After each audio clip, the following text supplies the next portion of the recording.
When I'm looking forward, I often have an eye on the rear view, looking into my past and seeing all the obstacles I've overcame to achieve a very small amount of success. Looking at the moments in my life that shaped me into who I am today. The stories I am able to tell because of my journeys in the past and sacrifices and chances that I took.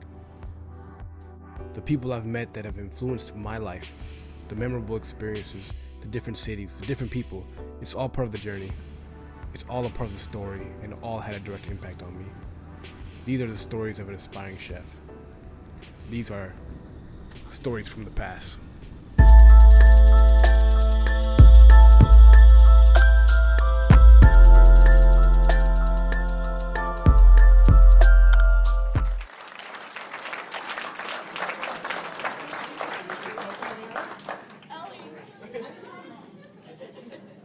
I have a great job. I get the pleasure of announcing the 2012 Minnesota State High School Culinary Champion who will represent our fine state in Baltimore, Maryland. And that team is, with first place, my congratulations go out to 2 years in a row,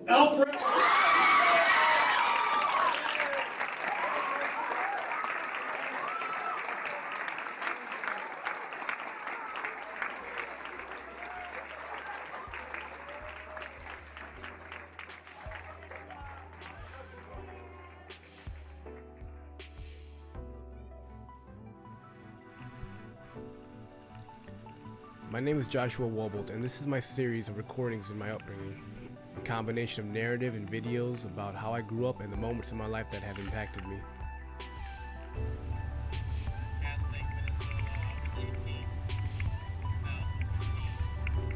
These series of videos are really to help me discover who I am and what my purpose on earth is. You already know I love cooking, but what other things do I enjoy doing in life that contribute to the inspiration behind my creations, that also attribute to how I behave? I wouldn't say I was an outdoorsy person, but growing up in Minnesota, I've definitely become familiar with freshwater fishing, the freaking long and freezing cold winters, outdoor activities, and just enjoying nature. My parents moved us out of the city when our neighbors were arrested for selling dope, and another murdered his girlfriend and then himself. I've made so many friends in our new neighborhood. I got involved in dancing, making hip-hop music and short films. Anoka, Minnesota is where I spent most of my life. But in Elk River is where I saw the person who I was supposed to be starting to take shape. I got involved in cooking classes in school that led to competitions. I took the cooking competition so seriously that I skipped a lot of my regular classes. What I'm doing, adding a little flaming rum over the top of the meringue to toast it. Underneath that, there is an apple cake with a layer of vanilla ice cream and apple cider sorbet.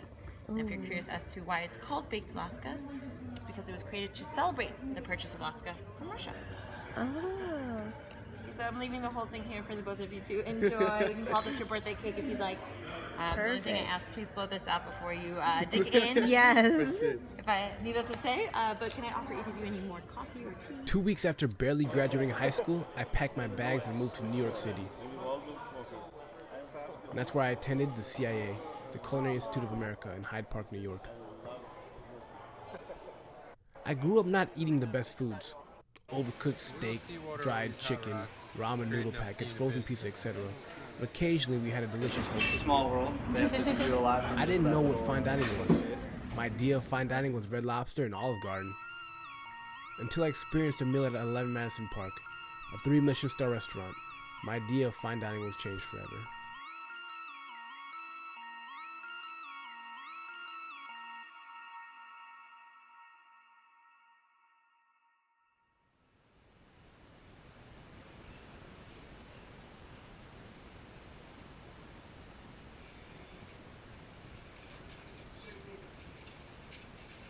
April 5th, 2016, I'm at my apartment complex with my roommate Nick.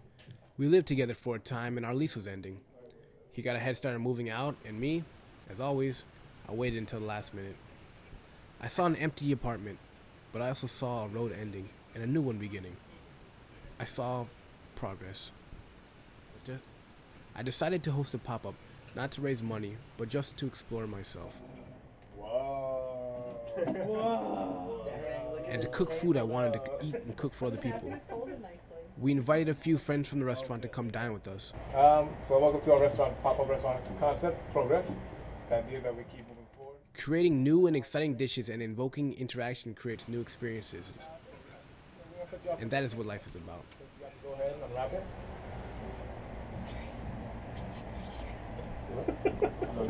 Ah, that's cool. So inside, you're gonna find Is that a macaroon? A macaron cookie. Aww. So this is a French macaron. It's a blueberry, lavender, lemongrass infused macaron cookie. Uh-huh. With a chicken and pork pate inside with a blueberry compote and a blueberry butter. So enjoy. Boom.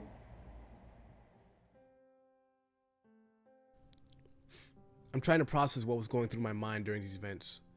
What is it that got me to spend hours after a regular 12-hour shift at the restaurant to come home and prepare to do an event like this on my time off? To make no money, but to just cook food I've been wanting to cook. To cook the dishes that were just an idea in my head or on a piece of paper, and to actually create it and taste it and feel it. And finally seeing those dishes come to life was fulfilling. It's one thing to have an idea, but to actually make that idea come to life, that takes action. And that's when we start to feel momentum, satisfaction, progress.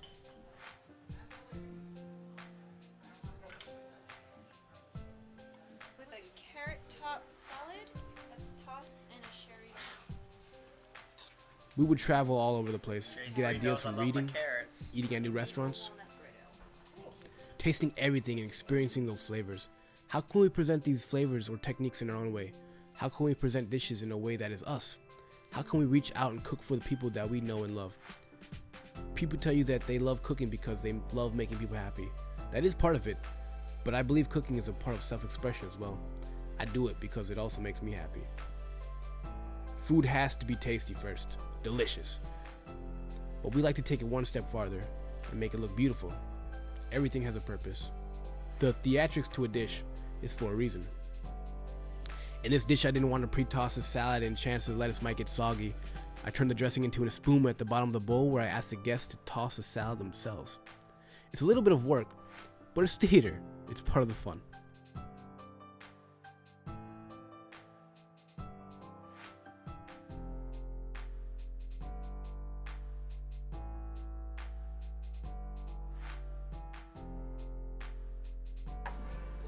I would literally explain the dishes to my girlfriend at the time right before she walked it out.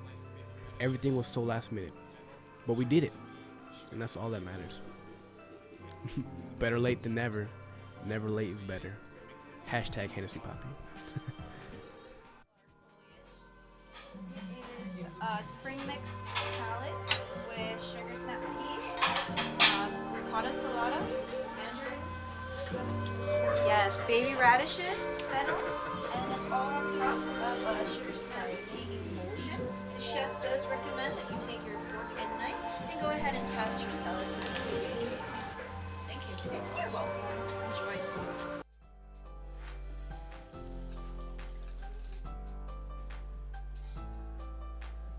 This green curry dish was a combination of ideas I saw from two places.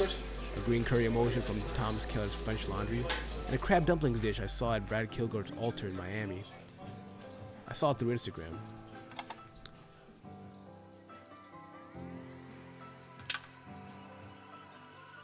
The world is so small now with social media.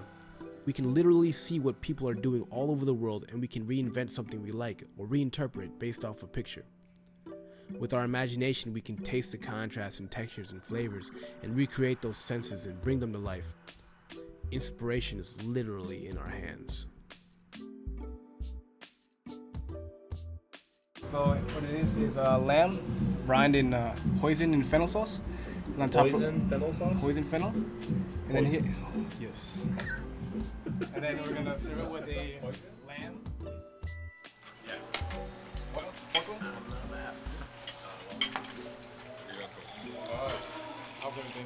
This is a San Pellegrino young Young Chef 2016. The funny thing about him saying that is he introduced me to this competition, San Pellegrino Young Chef, in 2015 for the 2016 edition. I spent 4 months developing an edition. 3 months after this pop-up, I was nominated top 10 young chefs in the US to compete in the finals. I went from doing online Pillsbury baked scone competitions to this. My girlfriend, not my wife, pastry wizard, plating up a dessert she created through her own experiences. I don't think I would be where I am without her. A lot of the things I did it because she pushed me to do it, constantly testing my limits and forcing me to break my boundaries. Pushing me to be something that I didn't think I was. Adventurous, exciting. To travel and not to be scared at chasing what I wanted. Why would he do this? I mean, who does this? We invite friends over to critique us on a dinner service we prepare in an apartment we were supposed to be moving out of. We spend hundreds of dollars on new plates, silverware, glasses, and centerpieces. And by the way, those are betta fish as our centerpiece. So here we have our goat's milk frozen yogurt with a mandarin honey glaze. And then we also have our buckwheat and honey air cake. And then a bergamot rice pudding at the bottom, topped with milk skin, goat's milk skin. This sparked something in me, I think. Our first pop-up together is coming to a close. We started off the meal with a blueberry macaron with a chicken and pork pate. It's the perfect size box. And we decided to end with the same flavors, blueberry lavender except for sweet, with the idea that we wanted to end how we started. In life, it comes full circle.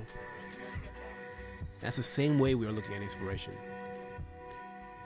Sometimes you have to look back to move forward. And who knows where life will take us? And who knows what the future holds for us?